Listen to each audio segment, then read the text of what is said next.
and welcome to the Third Pint Theory with your always present hosts, myself, Michael Donaldson, and my colleague. Martin Bridges, they call me the beer bigwig. He is the beer bigwig. Good morning, Michael. How are you? I'm good, thank you. Recently back from a little venture down to Nelson for the hop harvest, which I think we might talk about in the next pod a bit more when we might cross our palates with some fresh hop beers potentially. So, I'm not jealous at all that you were wandering around in hop fields with brewers from around the world. No. It's a tough gig, and and you're I'm very glad that you had to do that. Yes, it was a good experience. I did have to curtail one of my afternoons down there because of the breaking news basically that came out that week, which was that Three Sisters in New Plymouth had bought Sunshine Brewing in Gisborne. I'd had an inkling of this for a few days, but I sort of had to keep my powder dry until the timing was right. But how did you receive that news as it came in cold, so to speak, or hot? Yeah, it's big news. Hey, it was some of the biggest news in the craft beer industry in New Zealand for a while.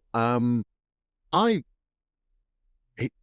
seemed odd for a little while until you kind of look through it, and I think that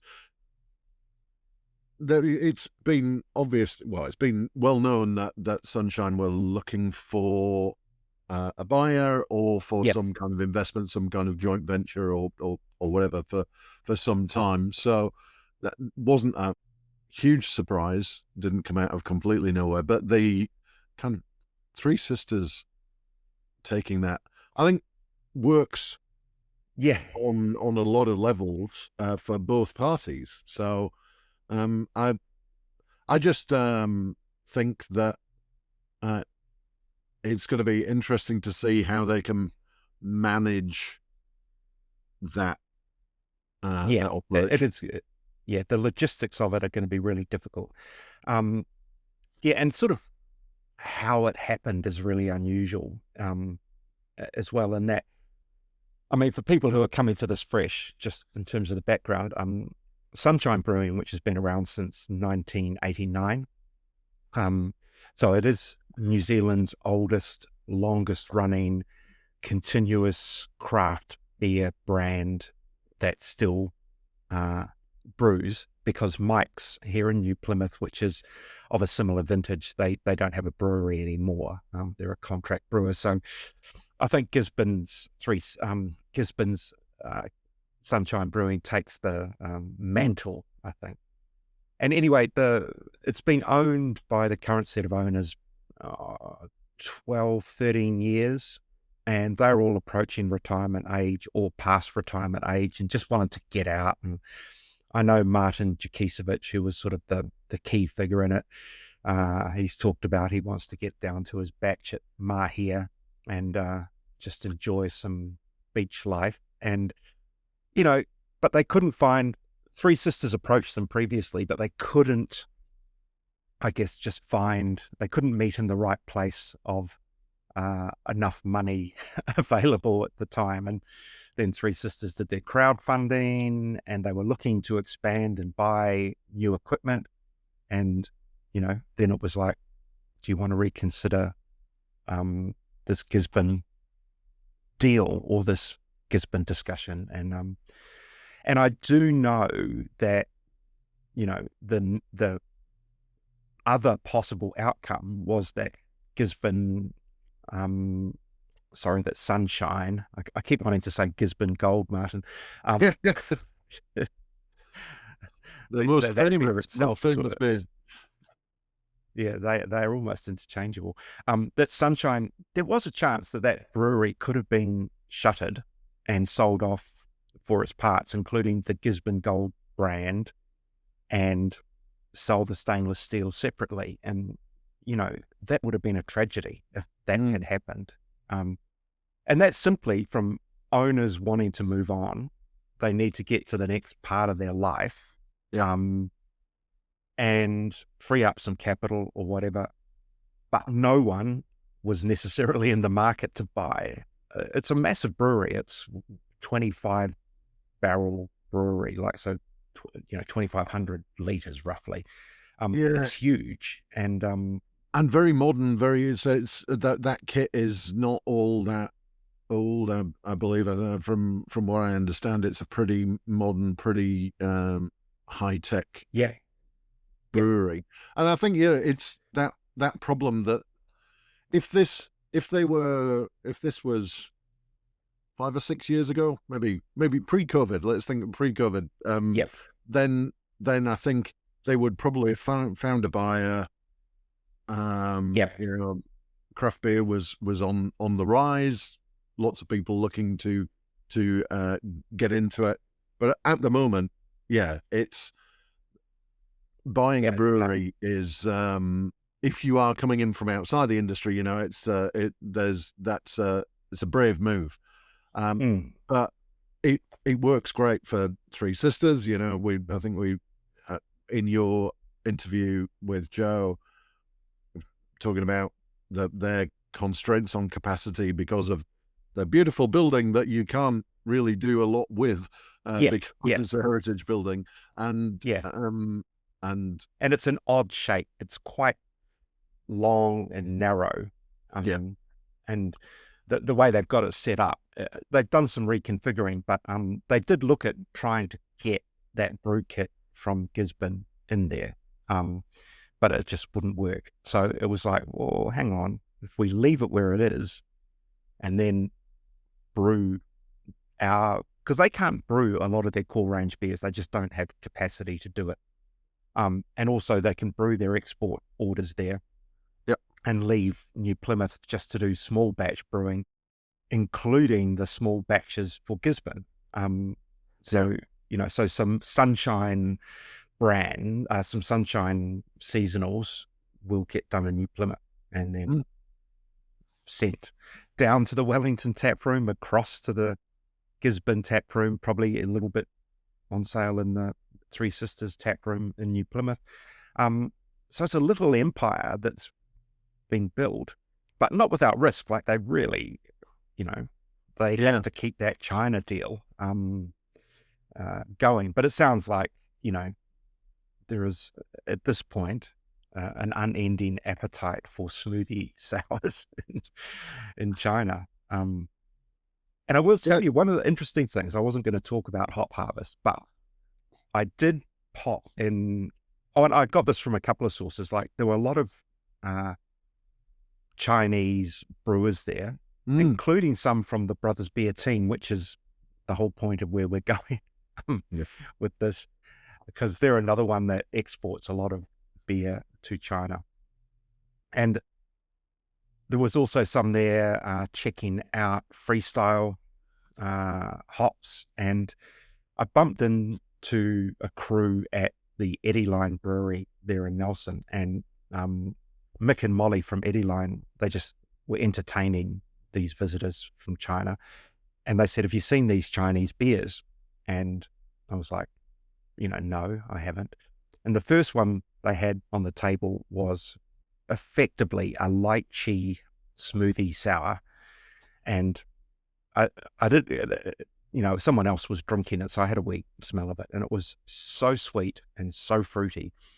And the overriding opinion, or the view from everyone in the New Zealand side of things, was, man, these beers are so sweet and so fruit laden. And I just went, I can see why Three Sisters selling a lot of beer there. If that's where the palate is, that's where the it's a really interesting one. I think, as just as a segue to the next thing we were going to talk about, when that news broke of the Three Sisters acquisition of Sunshine, and we were talking about Joe from Three Sisters, his travel is going to be fairly nightmarish, in terms of, although he has 3 venues now on the same island. They are Yeah. quite far apart and quite difficult to get between. He then turned up that evening at 16 Ton in Orford, where Oh my God. I had just I had just been judging the Rare Beer Challenge, and we just had prize giving for that. And then I turned around and I looked, and there's Joe Evans, and I was like, Ah, like your your air miles are going to be doing pretty well, Joe. yeah. He does have an electric vehicle, which in the current climate, uh, as you will know, means you don't have to worry so much about the driving aspect. But yeah, his plan is a sort of a weekly plan: leave New Plymouth, drive to Wellington, check in on the tap room, fly to Gisborne, check in there, fly back to Wellington, drive to New Plymouth. So it's a it's a crazy schedule. How Actually, there was a New Plymouth connection to Yes, the Rare Beer Challenge again. there was. For those who have not, I'm sure a lot of people will have seen the results by now, but Shining Peak triumphed again, second year in a row that they've taken out the Rare Beer Challenge, and they took it out with an amazing beer. All right. Their vintage cuvee, which was a blend of 6 years worth of barrel-aged imperial stouts. Yeah. And Yeah. it was quite amazing. And I was, as I say, I was head judge for the Rare Beer Challenge, and I'd seen all of the entry forms coming in with what the brewers were entering, and I'd seen this from Shining Peak and thought, I love their individual every year the vintage Yes. barrel. It wins heaps of medals, gold medals all over the shop. Rightly so. The each one has been outstanding. They've been doing it since 2019, and I thought there is a danger that if you take 6 really good vintage beers and blend them, that you could just kind of blur everything and get kind of lowest common denominator kind of thing. But that did not occur. It's a masterpiece of blending because it kind of filled in the gaps and kind of elevated the points. So I think it was a triumph. It was a really the Rare Beer Challenge is kind of an interesting competition because it's kind of a 2-part judging. There's a score for the quality of the beer, but then there's also a score for the creativity and the way that the brewery have engaged with the theme, which is to support Rare Disorders New Zealand, and they Shining Peak knocked it out of the park on both fronts. It was an amazing beer, but the story and the rarity of the we're not aware of anybody else who has made a multi-year blend of vintage beers. And also the fact that they did this auction where they bottled it into 3 magnums that were then auctioned to raise money for Rare Disorders New Zealand. So, and did we see what the final prices were on?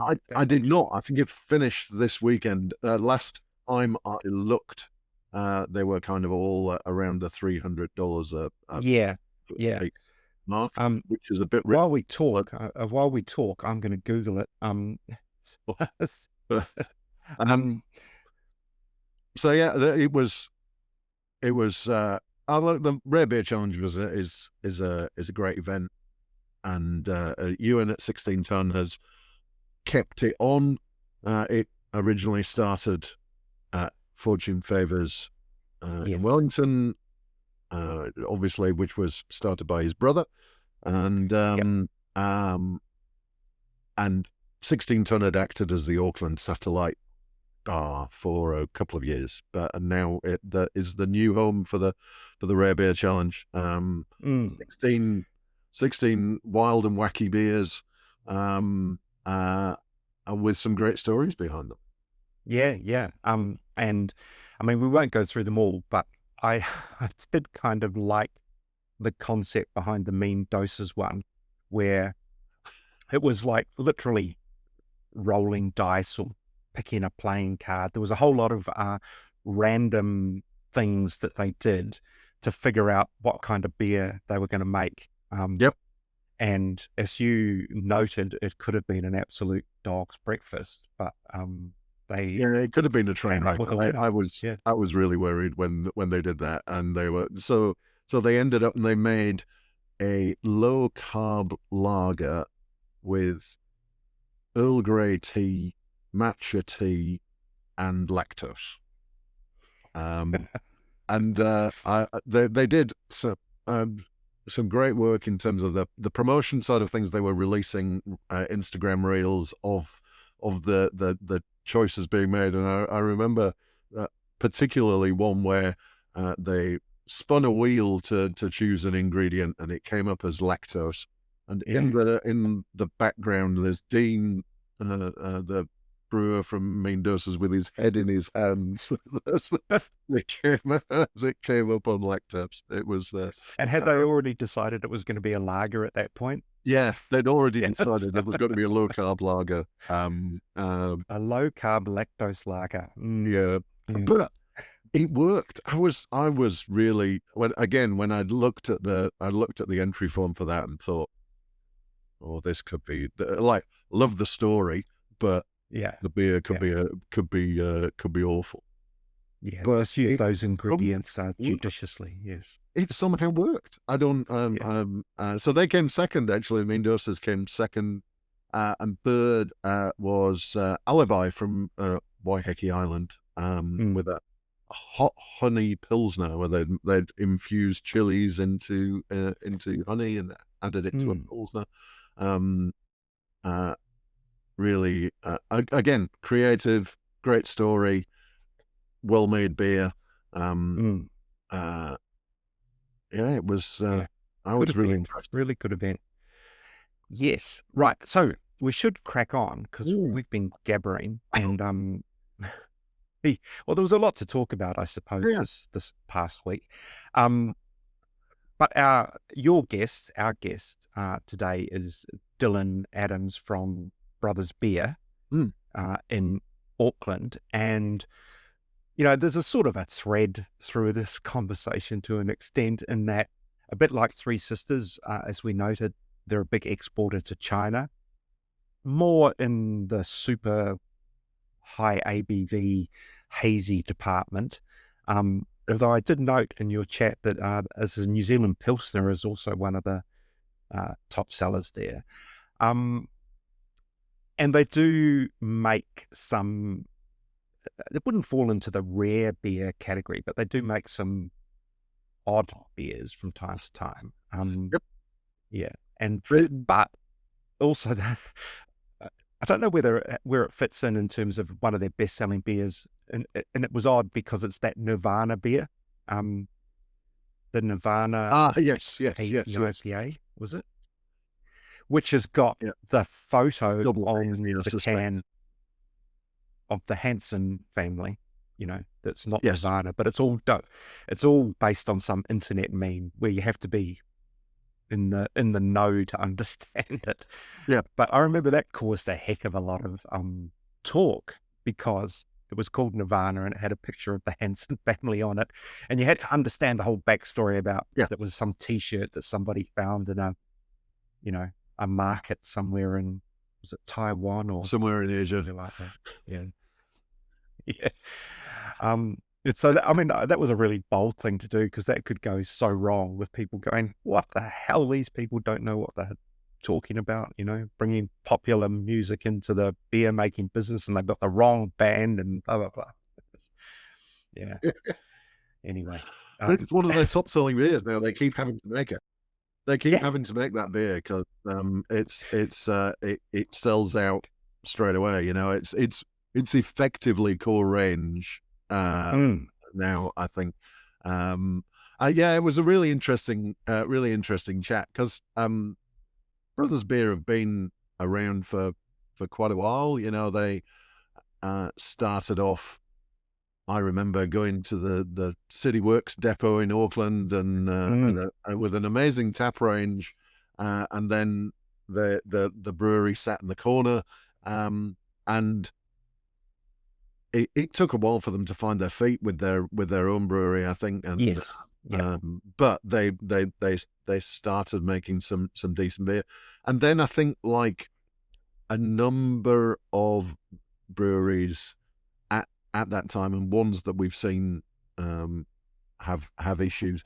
They grew very rapidly. They established number of different locations around Auckland. Yeah.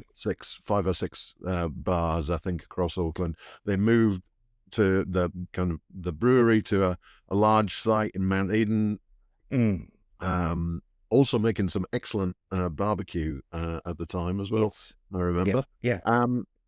And then they kind of got to quite a significant size, and then there were kind of general global headwinds, and they went into administration, and Dylan will talk in the interview a bit more about kind of all of that. But it definitely feels like it was that kind of growing and maybe not having the foundation to cope with difficult times. Yeah. Yeah. And I mean, it was complex as well. And because, as you say, they went into voluntary administration, and then I said we wouldn't, privately before we started, I said I wouldn't go into all these details, but they then did, they went outside some boundary that was set by the voluntary administration, and therefore were automatically tipped into liquidation. And so for poor Dylan, like he'd already been through a Deep Creek liquidation, and then he was a breath fair in another liquidation, but he survives, the brand lives on, and now in Chinese hands. So, you know, someone's got to own these businesses, and if the money's not here for it to be done in New Zealand, it's great. It's kind of the best of both worlds in some ways, because we got New Zealand beer going to China, but it's keeping alive those beers here in New Zealand, and that brand and that really great tap room in Mount Eden. It's a great space. It is a lovely space. It is a lovely space. Okay, so we should cross to Brothers Beer and Martin talking with Dylan about all of that stuff and more. There's some really good information in this. We'll talk maybe a bit more at the back end. So we'll leave you with that one for now. Enjoy. Good morning. All right. It is still on here. No, it's obviously late enough for beer. Well, there's plenty of historical precedent for that. So absolutely. Yeah. The Egyptian slaves can do it, then we can. Yes. So thank you, Dylan, for sitting down with us. Oh, no problem. Have a chat in the lovely taproom Brothers Beer in Mount Eden. With some nice tanks in the tanks in the backyard. Yeah, we are actually in a brewery. Yeah, it's quite nice because it's not, a brew pub. It's more a pub that's been built around a full-size production brewery. So, some people, if you brew pub and it's 5 or 6 litres or whatever, it doesn't really matter about the size. But I think a lot of people are surprised when they walk in and it's like full, sort of almost 2,000 litre kit with 20 fermenters. Yeah, because and we'll talk a bit more about Brothers Beer in a bit, but I think it's because it started down in the initial kit was down at City Works. Yes, yeah, and that was before my time. I believe that was about a 600 litre, 700 litre kit. Yeah, which I actually learned on a similar size kit just down the road at Sales Street. So Sales Street, yeah. Came the sweatshop. yeah, that was. But then as that name change, because all the staff are like, yeah, that doesn't make us feel very valued. Bit on the nose. Yeah. Anyway, right. So let's wind it back and then talk about kind of we won't necessarily go all the way back to the beginning, but the first time you and I came across each other, you were working at Deep Creek. Yes, Still wearing the T-shirt, which is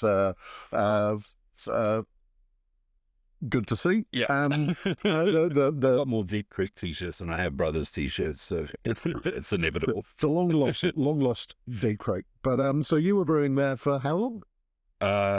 Nearly 8 years. Wow. Yeah. So I think I got there in 2016, early 2016, and they had lost. Their brewer Johan was heading off to Australia. Which didn't actually work out very well for him, and he ended up coming back, which worked out extremely well for us because he's an exceptional brewer. So I got thrown in the deep end. I got hired as a brewer's assistant, so I didn't have enough experience really to be a brewer, but I didn't have anyone to assist, so Hamish got dragged out of the office and just help me on the bits that needed 2 people, and I'd come up to him every 10 minutes and go, "What do I do now?" And it turned out quite well in the end. So yeah, because that was I would say the golden age of Deep Creek. Yeah, well, that was just before, I guess, what you'd call the golden age. So at that point, we were mostly, there was the Deep Creek, the original brew pub in Browns Bay, and then there was a bar on Waikiki Island, one at Porewa. And we weren't, they just started doing small runs in bottles with a distributor that was actually a food distributor. And yeah, so we were probably only brewing a couple of times a week.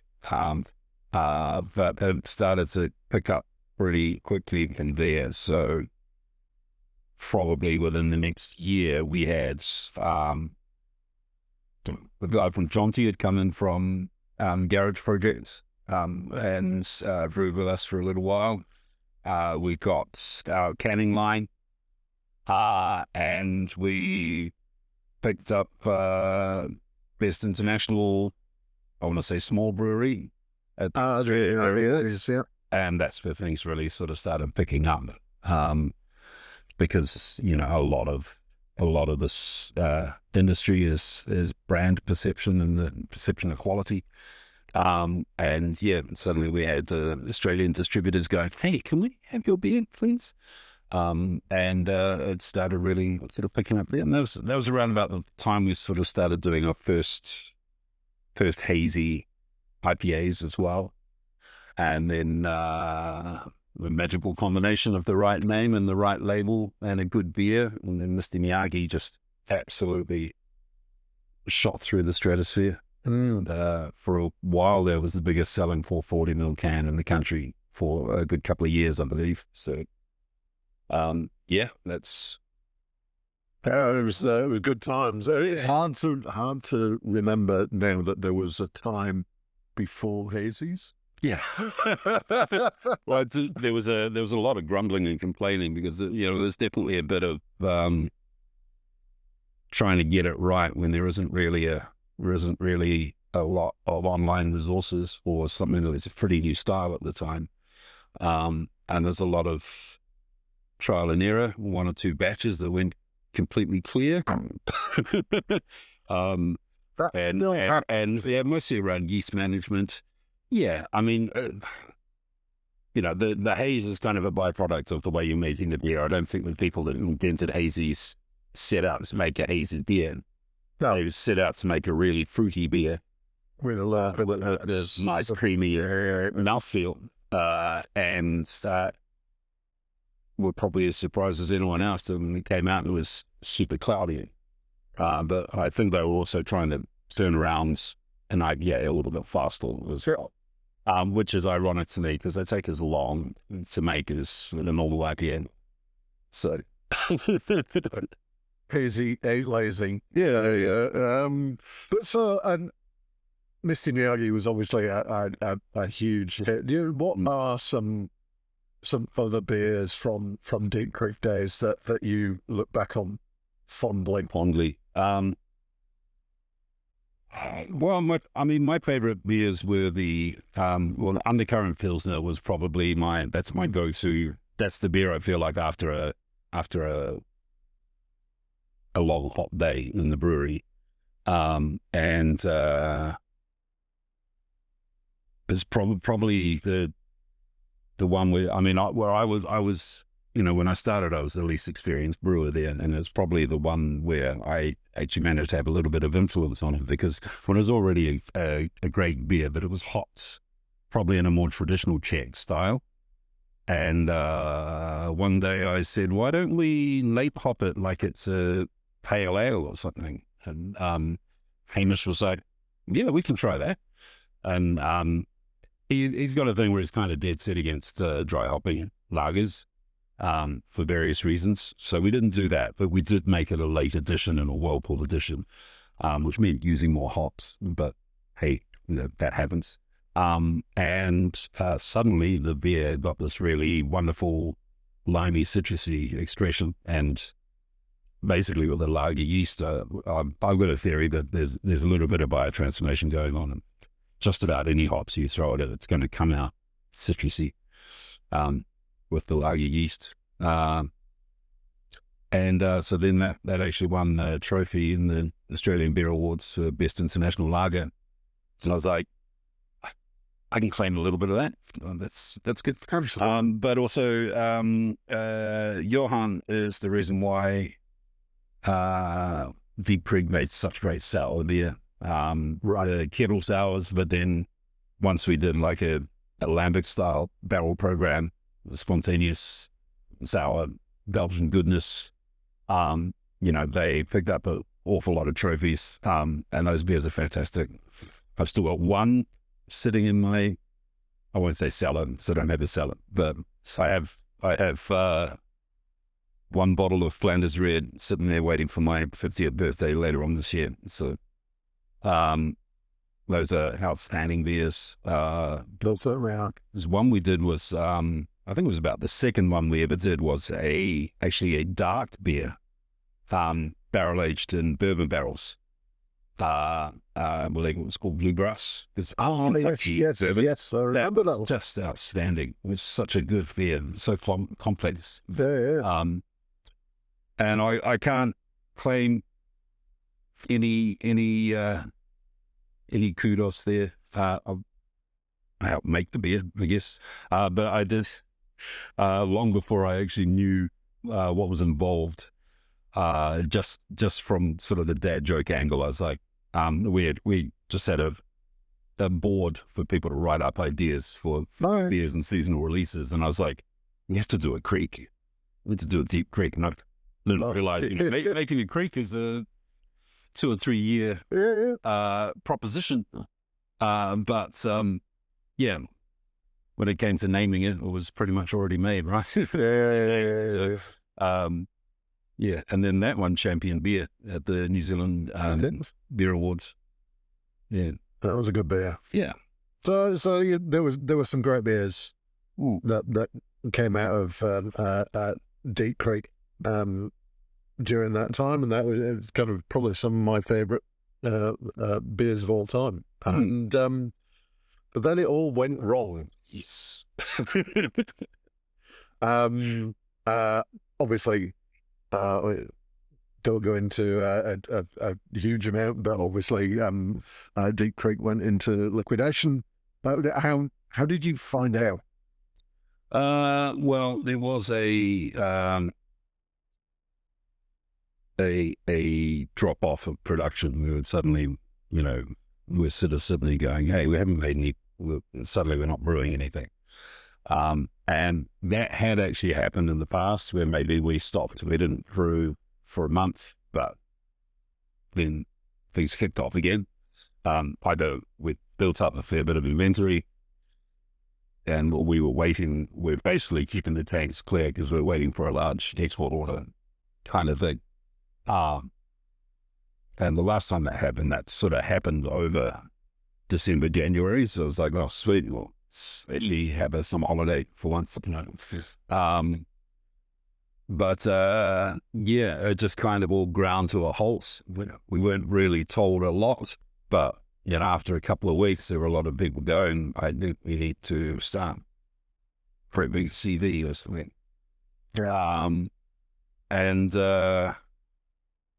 It was go home on Friday and being told, I don't know if we're going to be coming back, so grab whatever you're grabbing. It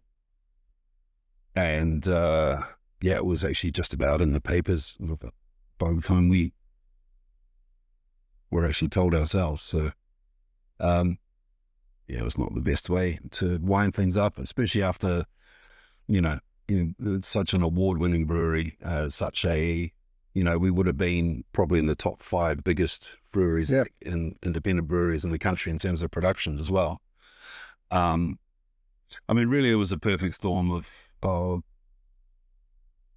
the main thing, I think, was being committed to an expansion and the cost of that entails just as COVID hit.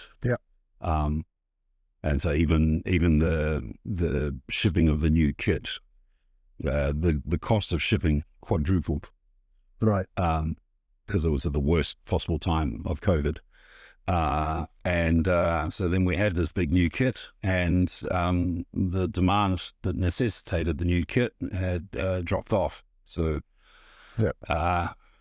suddenly we were making less than what we were, but then we had a big expensive kit to pay for. So, so that was fun. But there were only about 3 brewing jobs going in Auckland at the time. One was one that I really wasn't qualified for, but I applied for it anyway. I wasn't really sure what I wanted. Paid was good though. The other one was a senior job at Behemoth, which I applied for. We used to contract brew a lot of beer. Oh, yes. Had a pretty long relationship with Andrew. And then there was a packaging job going here. And to be honest, the job at Behemoth was probably preferable. But these guys got back to me faster. Right. So by the time I talked to Andrew, I'd already been offered the job here and accepted it, because basically we were on one income, and suddenly not only was I not getting paid, I didn't get paid for the previous week of work, and we were 2 weeks behind on rent, and things were a bit desperate. So I was walking to Wins to get a card to buy groceries when I got called up and onto the job here. So that was quite timely. And so they were like, so you can start in a week and a half kind of thing. But when they were interviewing me, they were sort of saying, you're a bit overqualified for this. Wouldn't you rather be on the brewing side? Well, yes, but don't really have a lot of choice. But they had a feeling that their head brewer, Brandon, was about to leave. Which turns out he was, because he got the job at Behemoth. Bit of musical cheers. So I got promoted to head brewer 3 days before I started, which was nice. Actually, they said, we thought you could do both. Well, okay. Which turned out to be probably too big a workload. But we had some pretty experienced people on the packaging side that could handle the organization on that side. And off we went. Yeah. Cool. And because Brothers has been through an interesting trajectory as well. And I think, they, as we say, it started off down at City Works with the little brew kit down there, and then kind of opened a bunch of, opened this place, then a bunch of... those are about 5 or 6 bars in the end. Yeah.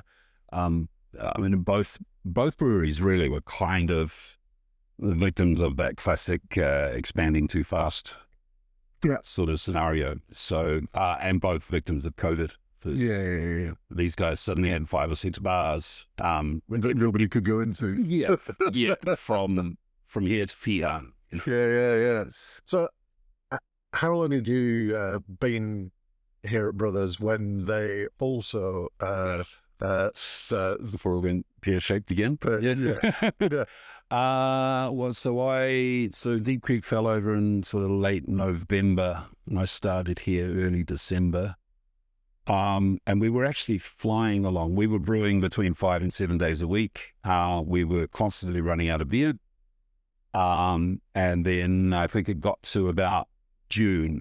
So it's probably 6 or 7 months where, so because they'd gotten into pretty bad shape with COVID, they went into voluntary administration. They'd actually gotten rid of 90% of their debt, which was quite sizable. It was in the millions. But part of the way I understand it is that part of the conditions of the voluntary administration were that we had to have a certain amount of cash flow on hand at all times. And because we were so busy, I believe what we did, we accidentally dipped below that cash flow because we were needing to brew so much. Right.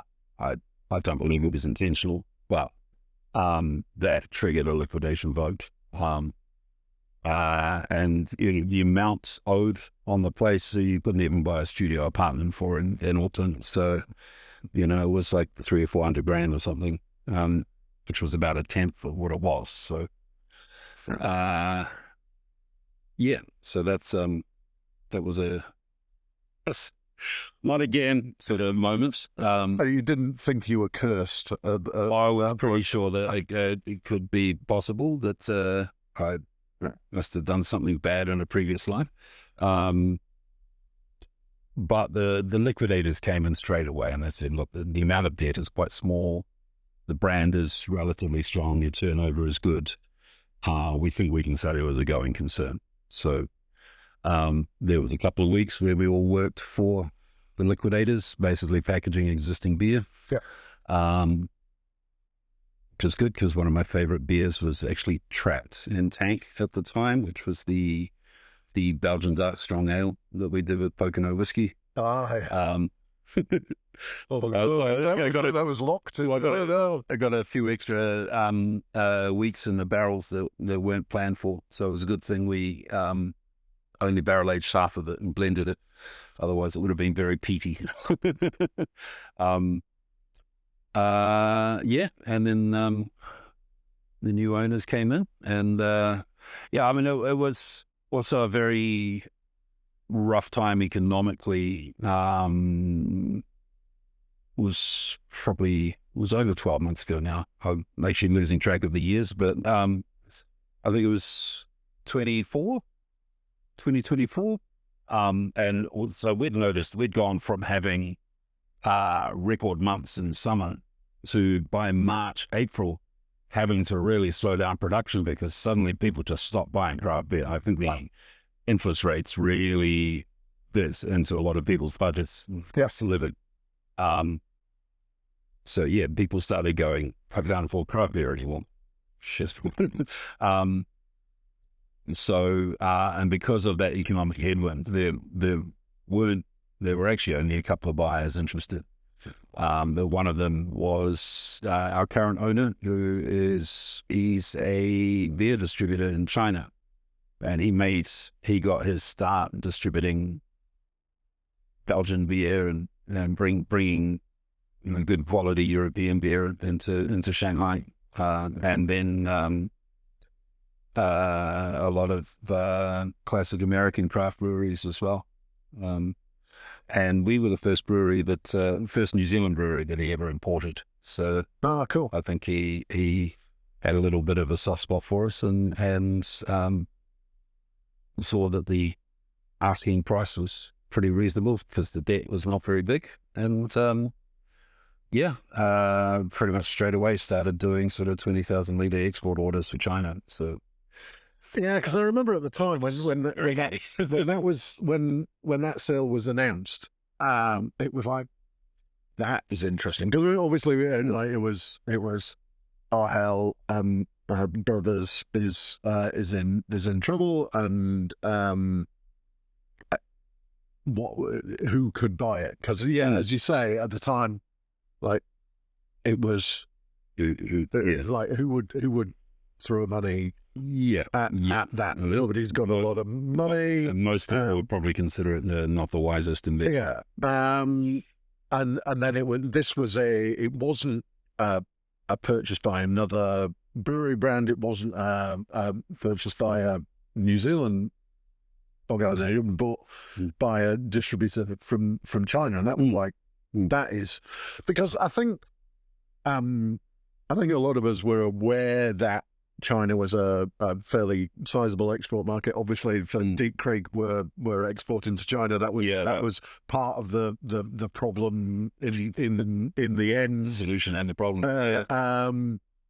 But I don't think anybody was really aware of the scale and the importance of that market. Yeah.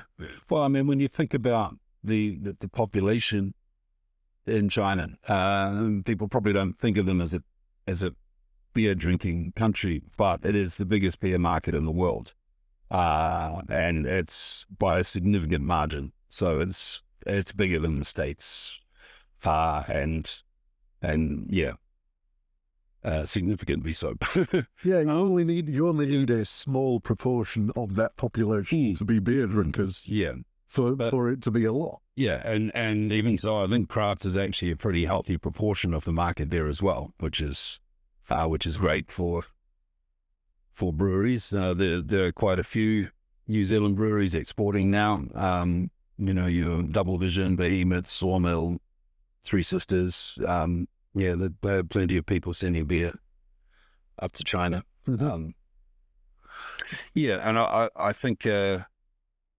I think my advice for anyone would be, it's fantastic, but don't bet the house on it, because they can sometimes be fickle. I mean, other people's experience may vary, but they can be quite finicky and picky, and I don't know whether they may be a little bit more susceptible to trends or whatever, but say an influencer doesn't like your beer, they could actually quite badly affect sales, I think. So I know the thing that I've always thought about China is that they can get beer from anywhere and anybody, and I think the way I see it, maybe you can say whether I'm right or wrong, is China is a more important market to New Zealand than New Zealand is as a supplier to China. I think that they can get beer from pretty much anywhere, and if they decide, actually, we're going to try this instead, then suddenly, what is a big commitment? Well, then New Zealand, they could suddenly go, well, we're sick of New Zealand craft beer now. The big thing is, I don't know, South African craft beer or whatever. I mean, there are certain advantages here in terms of, we have unrivaled access to New Zealand hops, obviously. So,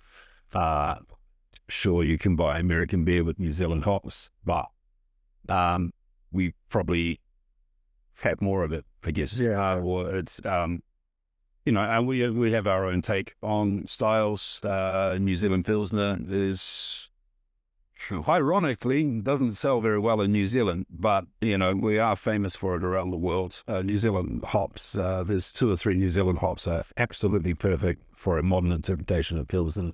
Yep. And it's a shame we don't sell more of it here. But it's my favorite beer. This is a good New Zealand Pilsner. So,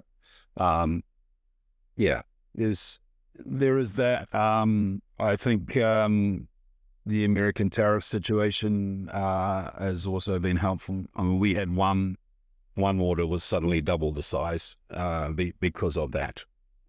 Right, because their imports from the US are simply suddenly it was 30% more expensive or whatever, and they're already probably more expensive beers out there. So, it may be a case. I mean, I'm not sure, but it may be a case with the strength or weakness of our dollar might be beneficial as well. right. I don't know. I mean, typically it's economies of scale that really. But I think in China, craft beer drinkers are probably not quite so worried about the prices. They are just looking for something interesting and good. Mm-hmm. Is it kind of a localized market in China? Is it kind of certain areas more or certain cities more so? Because it's a big place. Yeah. Well, I mean, I'm not sure. I know our owner operates out of Shanghai. Shanghai's got a ridiculous population. It's like 15, 20, 30 million people, something crazy like that. So I know that's probably where the majority of our beer is going. But I would imagine it'd be in the cities. I think it's the probably the newly moneyed people that are buying craft beer. So that's where craft beer bars, quite a lot of what we export goes over in kegs. So a lot of it is in bars. That's interesting, because I kind of just automatically assume that it's all packaged products. That's probably about half and half, I would think. Yeah, we've got a lot of like 20-liter disposable kegs. That's pretty much all for exporting. Yeah. Right. Okay. So, what about the kind of the styles? Do they have? Is there a favoured style? Yes, they like super strong beer.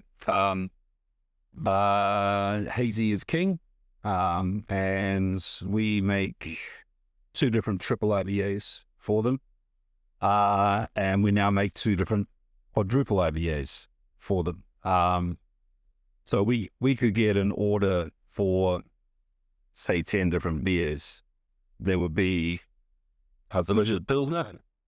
There might be another mid-strength hazy, and everything else is going to be IPA strength and up, and probably 2/3 of it is going to be double IPA and stronger. So it does present some challenges with yeast management. So a lot of those beers are single-use beers. Because once you put a yeast through a quadruple IPA, it doesn't particularly want to do anything else.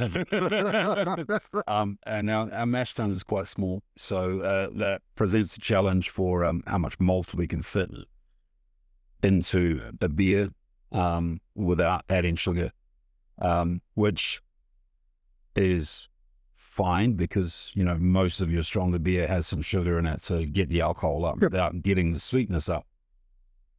But with your big hazies, they expect a certain amount of sweetness. So, there's a little bit of trickery to get a good, consistent sort of 10% beer. Although I think it plays in our favor a little bit because some of those beers can get really cloying and sweet and hard to finish with. Whereas you don't get many people sort of going, that's a 10% can. And actually, I nailed it quite easily. And I'm on to the next one. Yeah. So, I think we make weirdly drinkable triple IPAs.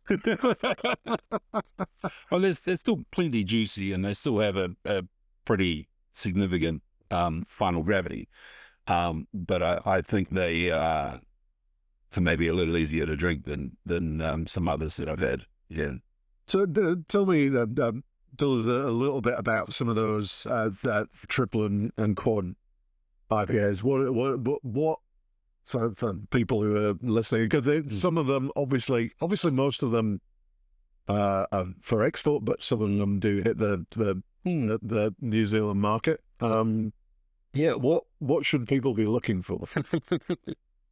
Well, I mean, Nirvana has actually become our biggest selling beer in New Zealand, so it's not just a Chinese thing.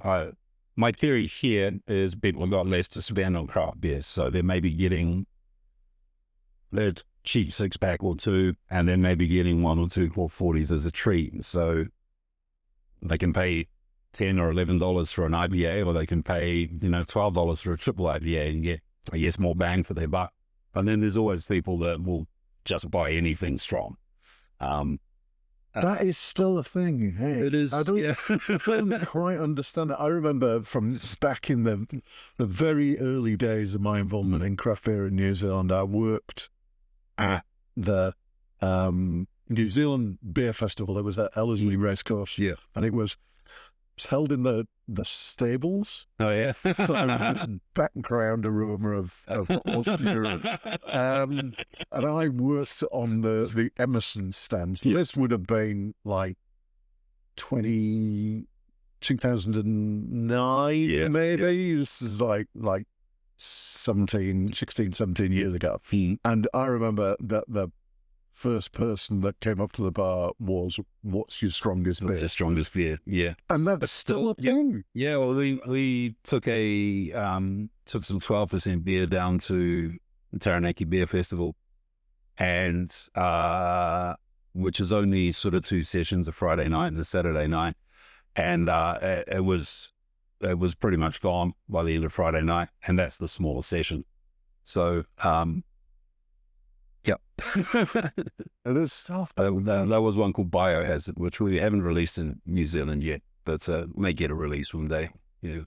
We have released one here called Madness, which is actually ticking away. But even the jump from 10% to 12%, there's definitely a increase in sweetness, So they are sweet beers. Yeah. You can't make a beer that big unless you're using an awful lot of sugar, without it having some intrinsic sweetness in it. Even if it was quite dry, the amount of alcohol, I think, is still going to make it pretty big and sweet. So they're really an interesting thing is, they have a huge hop bill, but they don't necessarily come out hugely aromatic in a traditional kind of way. It's more that it kind of melds into the beer, I think, a lot more than it being kind of a separate note that you get with any other beer. So it really just becomes like a big, like a mango nectar fruit salad kind of. So you're drinking a pretty thick fruit juice that starts making you happy like halfway through the can. Because I tried the Madness, and I tried the Kapow, which is that's the triple. That's that was the first triple that actually predates my time here, although it's been tweaked a bit. And so the very first sort of exports to China that were when I would have still been at Deep Creek. That was a beer developed then. Because that was quite drinkable. That was quite for a beer of that. Yeah, it's 10.2. Yeah, that was pretty drinkable. I found the Madness beers heavily into the sweetness. And look, I think it's really interesting that is that drives. Yeah. I have no idea why. I almost feel like it's a status symbol in China. They're like, oh, your beer's 8%. Oh, that's interesting. Mine is 10.5. Have you noticed over kind of the time that obviously you've been working here and exporting to China, has that shifted? Is there a direction? Well, initially we were asked, initially our first orders had double IPAs, and then they're like, can you bring back to Mao? Can you formulate a new triple? Well, actually the Nirvana was part of product development for here, because we were trying to do a bunch of brothers themed beers, and we thought, well, let's do a triple, because they'll want to export anyway. and I couldn't think of three brothers. So I thought, so triple should be three brothers. The only three brothers I could think of were Hansen. So it's actually it's worked quite well, I think, actually, because a lot of people quite like the label. So I think I remember when that came out, and I was like, "What the heck is this?" Well, Because I hadn't twigged the Nirvana T-shirt, that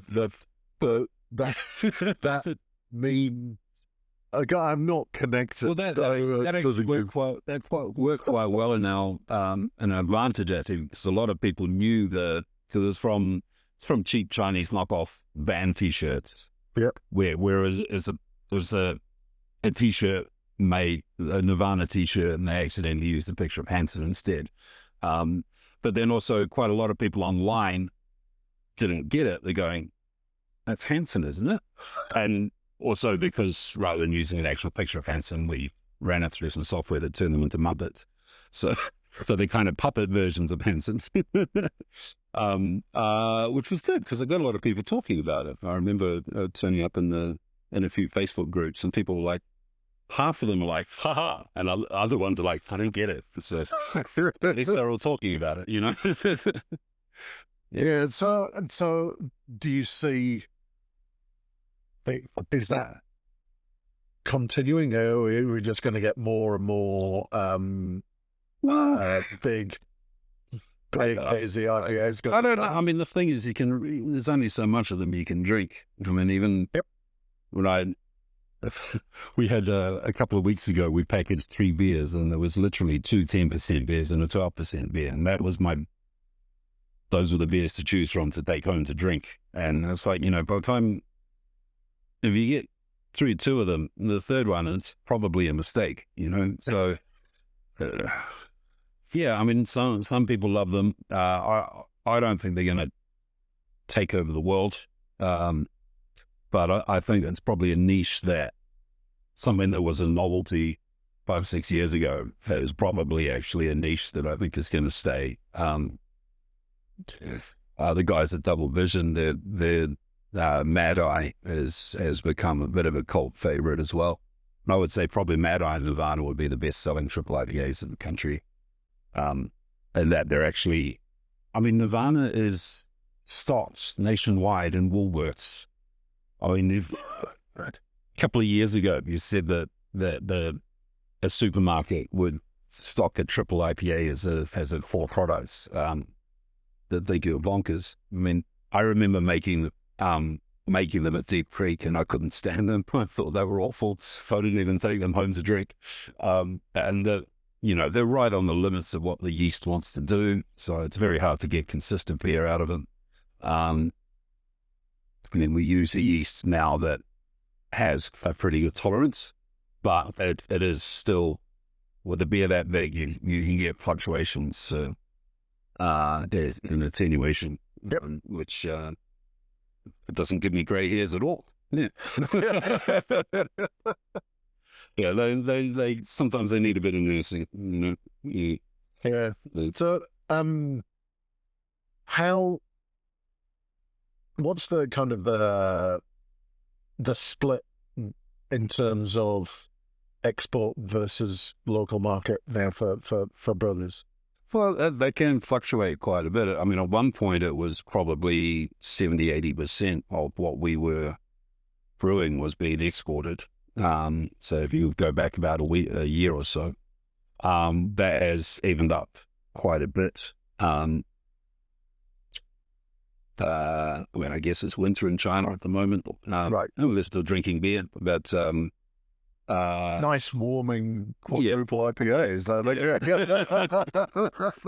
But also I think it was recognized here that we had been neglecting the local market for. I guess it was easier straight away for them to say, let's make beer for export. There were a few assumptions on their part that we advised them wouldn't work, but they wanted to try anyway. So there was a drop-off in sales here because we didn't have the sales team to support it. We had a misstep with ABV distribution. So just as things were picking up, They went under, and so I think a couple of months sales with them, which wasn't really helpful for us. So, I mean, at that point, it was probably a good thing that we were doing a lot of exporting so that we were actually able to absorb it, because finally that whole situation nearly finished off a couple of breweries. Yeah. So now we have a distributor just for supermarkets, which is actually a large produce distributor that happens to be a friend of our own. So we have one guy.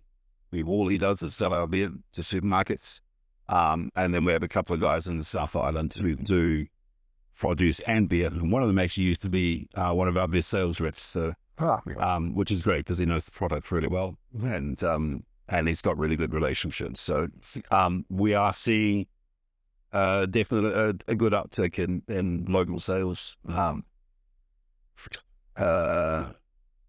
So, and then a couple of us are just sort of getting out to the Auckland market and making sure we're back in bottle shops and your favourite bars and that kind of thing. Yeah, it seemed that for a little while, every time I went into Pack and Save in Albany, you were there. You were there doing a tasting. The cans. Try some beer. It was like every week. It seemed like every week. Yeah. But I have noticed that certainly in packaged product, I'm seeing it a lot more certainly in the Auckland market. I don't know. Obviously, I can't speak for elsewhere in the country, and that's good. It's good to see, and I think that it's because I do worry that when you've got all eggs in any basket, whether it's the export basket, whether it's the local, whether it's the supermarket. Or whatever, that there is risk. Yes, absolutely. Yeah, that something can change, and something which is quite possibly outside your control. China suddenly decides they don't like New Zealand craft beer anymore. Yeah, I mean, for example, they're quite obsessive about the colour of a hazy. So we've actually had to alter recipes because they're really after this kind of pale mango sort of colour, and where I like to use a lot more ale malts. Right. We're doing a lot of beers that are a mixture of Pilsner and ale malts, or sometimes Pilsner and Vienna malt to get the colour that they're drinking with their eyes. So, and our kit would quite often, I think it might have actually been the yeast that we were using, but it was turning out quite orange sort of hazies. And so we've had to adjust to that. So that's what they're after. They're after yeah. And then, that's quite tricky when you're making a 10 to 12% beer because just by being higher gravity, it's going to be a darker color. So, there's some interesting asking of the impossible. It's fine. So could you make it 12% and grey ale? Super pale. Yeah. So and some of those higher ones are getting up to being pretty much all Pilsner malt. So as pale as you can make them, and but with the strength of them, they're not exactly straw color. They're not that really pale yellow that you sometimes get with the hazy. They're more a bit more gold color. So and then the other thing, of course, when you're making beer that's that strong, the amount of dry hopping required is pretty big. It's almost double what you'd put in an IPA. So there's a lot of using cryo, a lot of using things like freestyle hop keef, so that you don't lose an absurd amount of beer just from the hops absorbing beer. So from the green matter in the tank. There's definitely challenges. But